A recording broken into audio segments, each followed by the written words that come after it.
Bonsoir, Christelle ici de la chaîne Académie de la Nouvelle Conscience. Vidéo numéro 3 sur Proxima Centauri et les changements en cours. Alors c'est bel et bien un gros orage, hein, c'est pour ça qu'il y avait un gros bruit. Et donc là ça me montrait, donc j'ai une continuité d'informations relative à l'évolution humaine. L'évolution humaine, comme vous le savez, elle est observée à partir du patriarcat et à partir du matriarcat. À partir du patriarcat, on y voit une mauvaise augure. Hein. On voit les choses, c'est-à-dire comme étant, il y a une fin du monde véritablement, une fin de cycle évolutif, donc une fin de monde, une fin de la densité qui est en train d'arriver véritablement, de façon plus ou moins importante, ou voilà, bref. Et donc il y a une préparation, il y a une notion de préservation qui se met en place. La préservation, l'instinct de survie, c'est relatif aux cultures patriarcales. On veut se préserver, donc on cherche à l'extérieur, sur d'autres planètes, des potentielles exoplanètes qui ont une vie similaire à ici-bas. C'est-à-dire, on n'imagine pas un seul instant que l'individu puisse se transformer et survivre à cette fin de la planète. Donc il y a cette notion de, je pense que c'est ça, ces trois protagonistes qui se rejoignent là. Elon Musk, je pense que ça doit être en lien avec ça.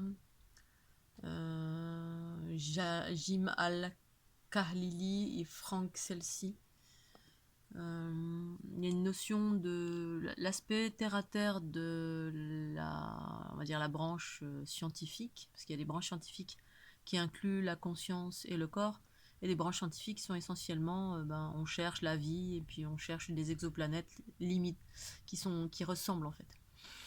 Et la vision matriarcale, c'est-à-dire la vision des êtres qui sont des êtres entre guillemets de matière et de conscience, c'est-à-dire des êtres spirituels, eh bien effectivement la transition c'est intégrer un corps unitaire. Ouais, méga j'ai un éclair, j'avais oublié tellement ça fait longtemps que j'en ai pas vu des éclairs.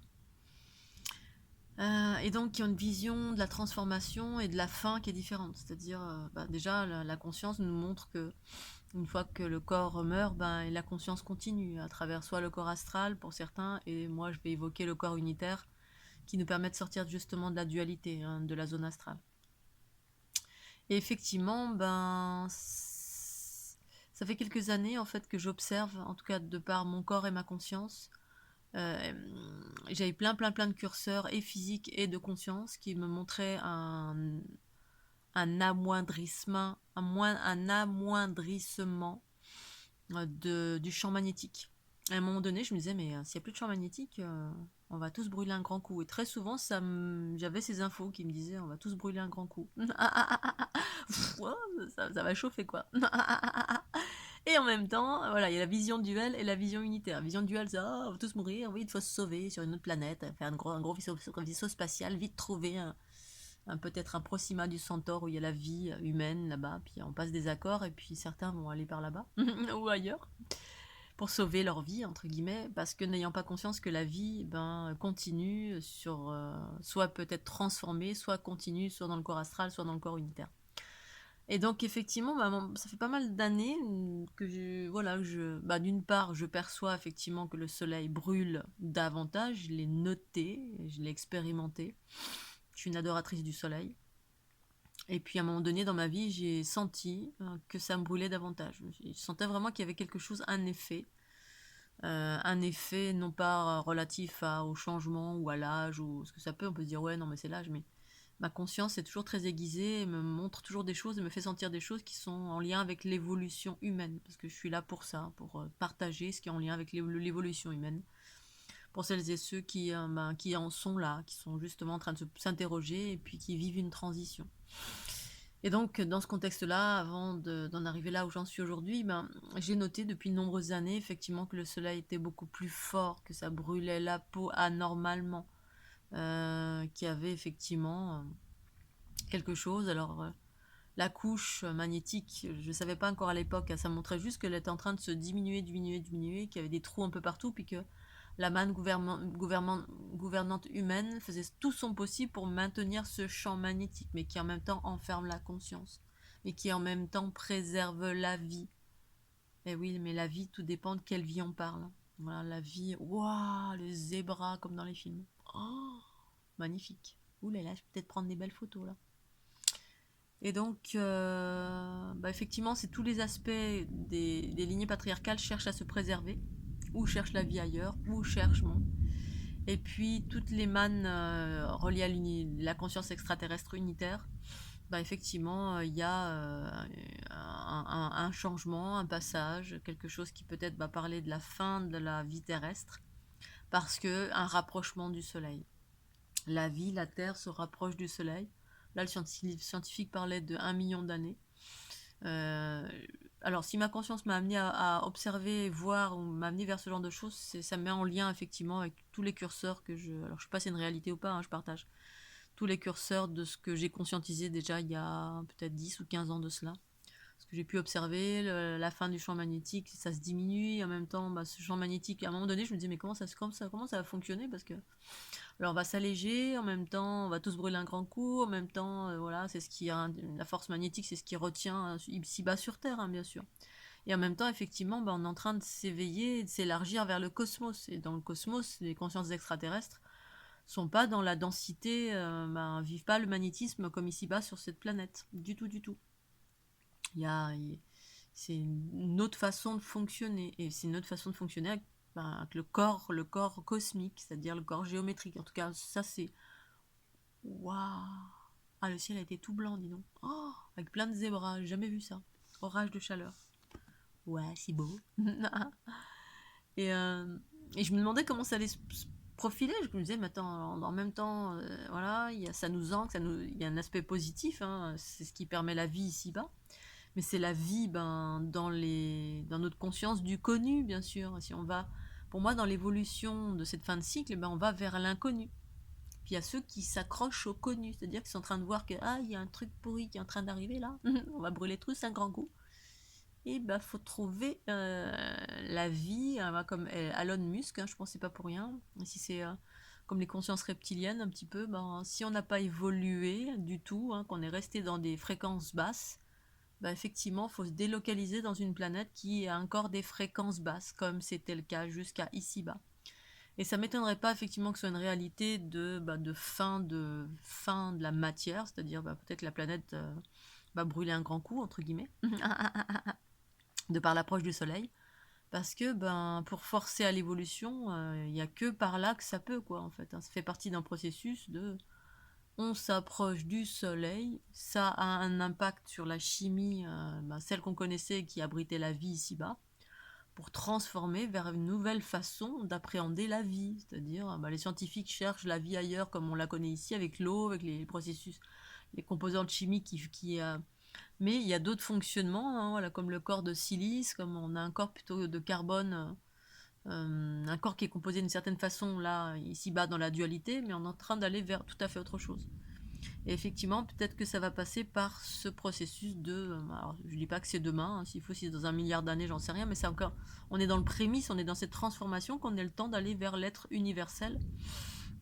Et bien pour celles et ceux, justement, qui sont en train de vivre l'unité et qui entraînent tous ces processus de transformation. C'est pas pour rien qu'il y a l'arrêt de la nourriture, une façon de se nourrir différemment, une façon de voyager différemment, une façon de... Et que peut-être ça se fait plus ou moins de façon inéluctable, et puis avec une vision, un regard différent. On peut se dire, la fin d'une planète, on se dit, c'est la fin du monde.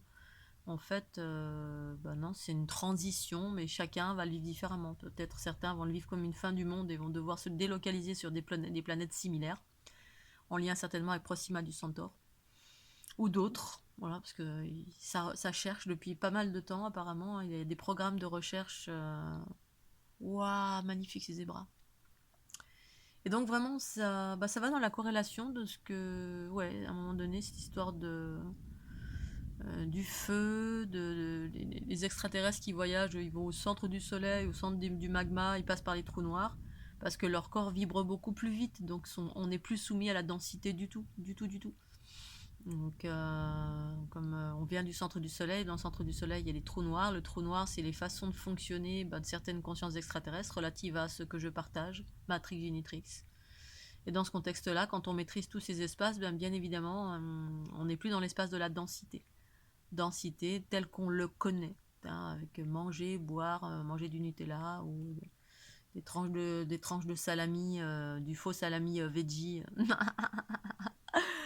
Bref, je sens effectivement que ce truc c'est juste, voilà, de part et que ça va se faire en douceur ou pas, mais je pense en douceur, hein, tranquillement, pour permettre aux êtres humains d'avoir le temps de se transformer, transmuter, en justement en intégrant les nouveaux codes. Et je pense que c'est vraiment mon job à moi de transmettre ces codes de la fleur de l'unité, qui font partie intégrante de cette transformation, c'est-à-dire de l'intégration du corps géométrique qui permet cette transmutation vers cet être universel. Et ça, c'est Matrix Genitrix, hein, la transformation.